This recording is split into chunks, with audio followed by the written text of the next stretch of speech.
We are spending 26 days aboard Queen Victoria exploring various parts of Europe, and today we are back in Funchal. So join me for a cheeky exploration of rare medieval and Renaissance art that would no doubt annoy the stodgier sort of art lover.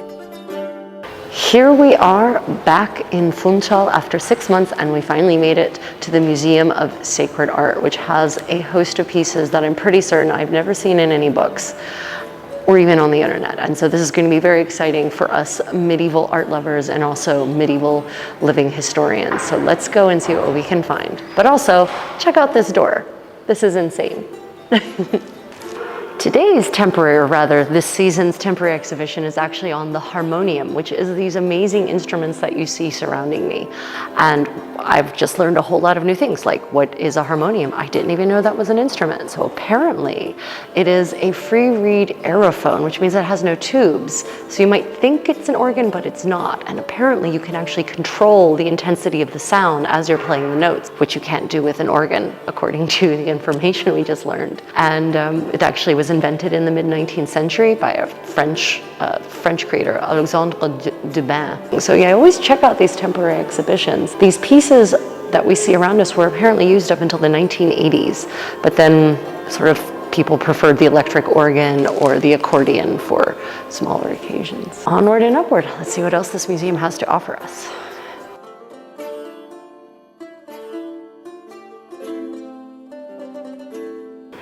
So here is a panel of St. George and the Dragon, and I have never seen this piece before. It apparently dates to the 1401 to 1420. And look at this delightful rendition of that horse that looks very concerned about that dragon that has George's lance through its neck, and it's not dead yet, so George is apparently going to have to use his sword to cut it down. Great piece. So look at those toes, George's toes, how they're pointed straight at the ground. It's very Dali-esque, I mean, really. And then of course you get to George's expression, and boy, he looks not only utterly unconcerned, but almost bored, as if this were his 20th dragon today and his 20th princess. The princess, on the other hand, looks slightly concerned that maybe this won't be the end of her captivity. So much for faith in one savior, eh? In all historic art, you should try to look in the background details because you'll always notice very interesting things. And here we have a building that to my eye looks like it represents a real building that existed somewhere, probably in mainland Europe. But notice this dates to the 1410s, 1420s, and it has gun ports already in its defenses. So wherever this was, they were getting advanced in their defense systems. This being the Museum of Sacred Art, we obviously have many pieces that were utilized in the liturgy and or mass. This one though caught my attention because of what it's labeled as in English. It's labeled as the holy water bucket. This bucket dates apparently to the 1520s and was actually commissioned by King Manuel I for the Funchal Cathedral. It's an amazing piece of silverwork, I mean, my God. And it has, of course, inside the sphere, which they refer to as an armillary sphere, which I've never heard the term armillary before. I guess I'm gonna have to look that up, contest a word of the day. But, you know, at this point, Portugal was known for its navigation of the globe. And so that is a symbol of the Portuguese global power. Of course, nothing says the humility of Christ like a filigreed late Gothic style processional cross in gold and silver. They totally got Christ's message. So this piece dating to first decade of the 16th century caught my attention for two reasons. One, Jesus looks utterly devastatingly bored. But two, the title is The Holy Face of Jesus, which made me ask, does Jesus have an unholy face as well? Or is there a painting somewhere that's entitled The Unholy Face of Jesus? I want to see that piece. So some of you may or may not be aware, but not much art from the Middle Ages and Renaissance has survived in Portugal or from Portugal because the earthquake in the 18th century leveled everything and set everything on fire. So when I do find a 15th or 16th century piece of art, I get excited. And here we have the birth of John the Baptist as viewed from Portuguese eyes. So all of my peeps out there who are interested in Portuguese clothing from the 16th century, here you go. These servant ladies are wearing what would have been day-to-day servants' clothing.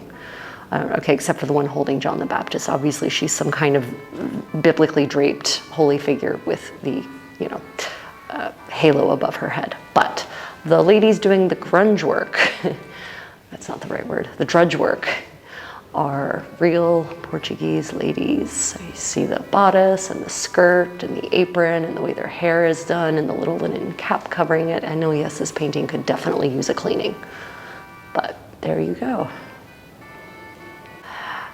And as I was just saying, not much 16th century art survives Portugal, so this piece dates to about 1550, and it is Our Lady of the Milk, Our Lady nursing. And I would like to say that here we have alert, alert, an ugly Renaissance baby sighting. So there is Jesus. You'll notice his receding hairline and, very unappealingly sized features. Well, that's because this is the homunculus. This is how artists in the Middle Ages and Renaissance depicted the idea that Jesus was God in one flesh and therefore born with all the knowledge of the universe. So that's your ugly Renaissance baby explained. Remember, I always say to look in the backdrops of these portraits or paintings, and you will see what is nearly always a representation of a real city that existed at this time. So this is God knows what city. Probably someone has figured it out. I haven't yet. In Portugal in 1550. No doubt this city looks nothing like this anymore. So really, taking a look in the backdrop can be literally like looking back in time in various places in Europe. Now, this gorgeous inlay coffer is a physical representation of just how international the world was at the end of the 16th century.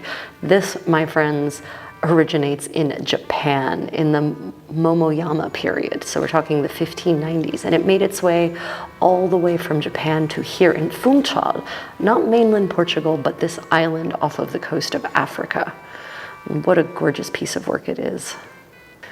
Now, this stunning little box is actually tortoiseshell framed in silver, and it also indicates just how international the 16th century world was. This comes from Goa, from the Portuguese trading settlement there, and made its way also all the way to Funchal in Madeira. So this is a 17th century Saint Sebastian statue, and while I normally don't give a fig about most 17th century sculpture, this one caught my attention because most Saint Sebastians have the good grace to look distressed about their plight, getting shot up with arrows while tied to a tree. But this Saint Sebastian just can't really be bothered, can he? Here is an old master, they call these Dutch primitives, I think the Victorians called them, from the 1450s to 1470s, actually painted in Bruges and carted all the way here to Funchal. So this beautifully framed piece that was painted in the 1490s in Antwerp actually is a perfect example of medieval historicism. So these are two historic people. They existed, but they existed hundreds of years before this painter was painting. And so they are depicted in clothes that the painter interpreted as being old-fashioned, very old-fashioned, long before him. So you cannot use a painting like this to document actual day-to-day fashions from the 1490s or from any period. This is straight out of the painter's imagination. As a side, this is King Vladislav III of Poland, apparently. So this amazing altarpiece is here in the Sacred Art Museum of Funchal, and it's dated ostensibly to 1520, but honestly, based on the clothing of the donors, I would put it in the 1490s. So who knows what the story is there. But it is a gorgeous piece of sacred art from this era that really needs a good cleaning. I'd love to see it, what happens when they remove the centuries of candle smoke from it. Remember my admonishment to always look in the background. And I think this might be medieval Antwerp. So Antwerp as of the late 15th, early 16th century, which of course looks nothing like the Antwerp of today. What a beautiful city it must have been. Ugly Renaissance baby alert. So this panel dates to the 15 teens, and this little baby Jesus is looking very old and crotchety, I have to say. What fascinates me the most, other than the ugly Renaissance baby, about this altarpiece, this triptych, is this corner, in both corners, the bottom right and the bottom left, the paint is gone and you can actually see what's left is the underdrawing. So you actually get to witness part of the painting process here. That might be silver pen that was laid down first, and then the painting was done over top of that. This Flemish painting dates to the first decade of the 16th century, and it depicts St. Nicholas, who's dressed in a very flamboyant late medieval Episcopal fashion. But he was known for several miracles and some very generous acts. And the miracle being depicted here, those 3 tonsured children, mini humans in that tub, that's supposed to be a pickle barrel. And the legend goes that they were put in the barrel and pickled to be eaten later, and that St. Nicholas actually, well, unpickled them basically and restored them to life as one of his miracles.